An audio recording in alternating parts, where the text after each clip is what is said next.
नाथुराम गोडसेଙ୍କ अंतिम बयान उपर आधारित अटे। नाथुराम विनायक गोडसे यही से व्यक्ति थिला जहाँ 30 जनवरी 1948 मसीह आम देशर राष्ट्रपिता महात्मा गांधी को गोली मारिकी हत्या करथिला।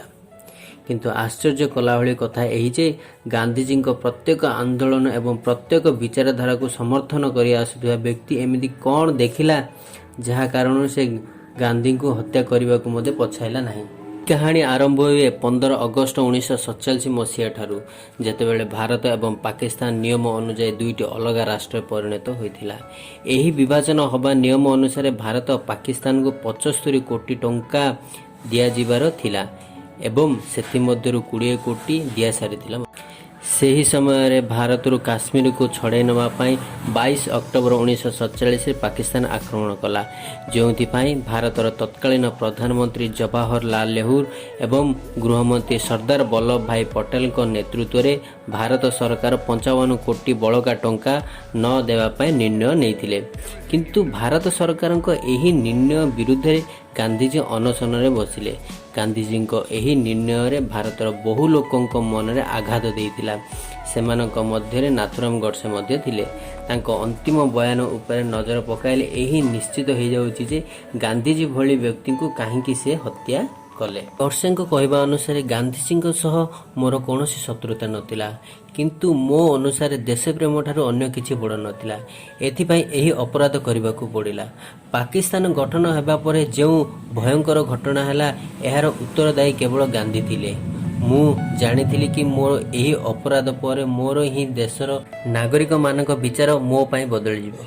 15 अगस्त 1947 रे छलपूर्वक गांधीजी एवं तांको अनुयायी द्वारा पाकिस्तान स्वीकार कर दिया गला। पंजाब, बंगाल सीमा प्रांत एवं सिंधर हिंदू मानक विषय रे किछि भी विचार करागला नाही। एहा मो हृदय को बहुत आघात देइथिला। तथापि कांग्रेस पाकिस्तान रे थिबा हिंदू को भाई किछि व्यवस्था करिथांता ताहाले भी मोर क्रोध शांत हो जाइथांता। प्रतिदिन हजार हजार हिंदू को हत्या करा जाउतला। 15,000 सिंह को गोली करी मारी दिया गला। हिंदू महिला मानक लग्न करी बहुत अत्याचार करागला। से मानक पशु भली बिक्री कर दिया गला।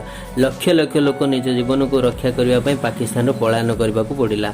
मो मत थिला कि कहीं गांधीजी पाकिस्तान रे होउतिबा हिंदू को ऊपर अत्याचार विरुद्ध रे देखणाहारी होइकी बसी रहिथिले।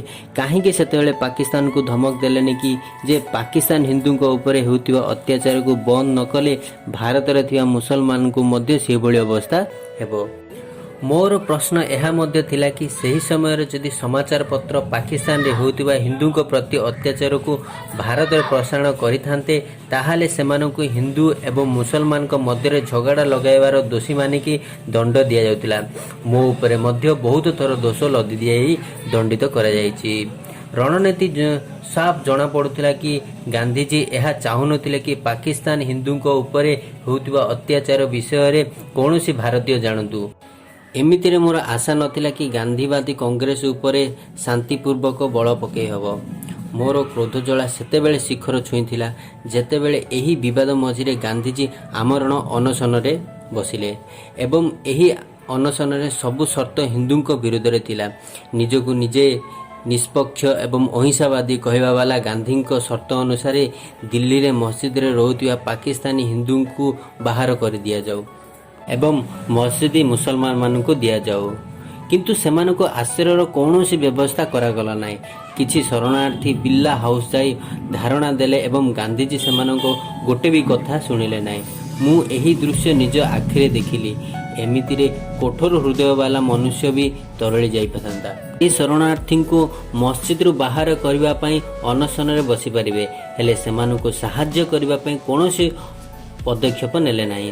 पाकिस्तान रे थिबा मंदिर गुडी को हिंदू को प्रदान करबा पई काहेकि दाबी कलेनी। एही सब परिस्थिति को देखि भारत रे शांति स्थापन करबा पई एकमात्र साधन थिला कि गांधीजी को हत्या कर दिया जाऊ। सही समय रे भारतीय चाहू नथिले कि भारत को दुई भाग करा जाऊ, किंतु गांधी को मनोभाव बिल्कुल विपरीत थिला। गांधीजी चाहिए भारतर विभाजन होई न थांता। एही सब कारणरू एवं भारतर एक पुत्र होइथिबारु मते एमिति कठिन कार्य करबाकू पड़िथिला। 30 जनवरी 1948 संध्या 5:15 एही से दिन थिला। गोडसे गांधी छाती उपर गोटिए पर गोटिए 3टी गोली चलाइथिले। अंग्रेजों ठारू भारत को मुक्ति देइथिबा महानायक मोहनदास करमचंद गांधी शेषे स्वर्ग यात्रा गले। जदि भिडियोटी भल लगिला ताहले लाइक करंतु, सब्सक्राइब करंतु एवं कमेंट करंतु। धन्यवाद।